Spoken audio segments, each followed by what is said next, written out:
Gold hub తాకట్టులో ఉన్న బంగారాన్ని విడిపించి కొనబడును. అదే రోజు ఆన్లైన్ ధరకు కొని డబ్బులు ఇవ్వబడును. వెల్కమ్ టు మనం టీవీ. నేను మహాలక్ష్మి. ఈ రోజు హిందూపురం ఎమ్మెల్యే నందమూరి బాలకృష్ణ ధరించిన వాచ్ అసెంబ్లీలో హాట్ టాపిక్ గా మారింది. లగ్జరీ ఆ మాటతోనే ఆటోమేటిక్ గా గౌరవాన్ని గుర్తు చేస్తారు. బైకులు, కార్లు, గోల్డ్ ఇవన్నీ అందరికీ తెలిసిందే. ట్రెండ్ మారిపోయింది. ప్రముఖులు, సెలబ్రిటీలు నిత్యం లగ్జరీతో పోటీ పడుతున్నారు. మా స్థాయి ఇది అని చెప్పకనే చెబుతుంటారు. ఇక రాజకీయ నేతలు చెప్పాలా, తామేంటో తమ దర్పమేంటో నలుగురికి చూపిస్తుంటారు. అలాంటి ఘటనే ఒకటి ఏపీ అసెంబ్లీలో చోటు చేసుకుంది.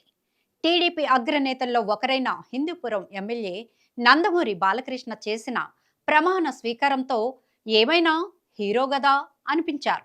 టీవీగా అడుగులు వేస్తూ ప్రమాణ పోడియం వద్దకు వచ్చిన బాలకృష్ణ రెండు చేతులు ఎత్తి ప్రొటెం స్పీకర్ బుచ్చయ్య చౌదరికి నమస్కారం చేశారు. ఆహ్లాదకరమైన వాతావరణంలో బాలకృష్ణ చేతులు చూసిన ప్రేక్షకులు, అభిమానులు కళ్ళు తిప్పుకోలేకపోయారు. ఖరీదైన ఉంగరాలు, కడియాలతో పాటు ఆయన ఎడమ చేతికి ఉన్న రిస్ట్ వాచ్ అందరి దృష్టిని ఆకర్షించింది. బాలకృష్ణ ధరించిన వాచ్ మేడ్ ఇన్ స్విస్. ప్రముఖ బ్రాండ్స్లో ఇదొకటి.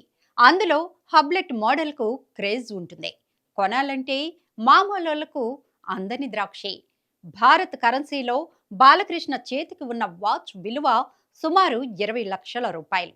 ఎంతైనా సీఎం చంద్రబాబు వియ్యంకుడాయే, మంత్రి లోకేష్ మామాయే, ఇక తన తండ్రి స్థాపించిన పార్టీ టీడీపీదాయే. అంతకు మించి హిందూపురం హ్యాట్రిక్ ఎమ్మెల్యేగా రికార్డ్. ఇది గదా సెలబ్రిటీలు, పొలిటీషియన్స్ కోరుకునేది. ఏది ఏమైనా all the best Balayya Babu గారు.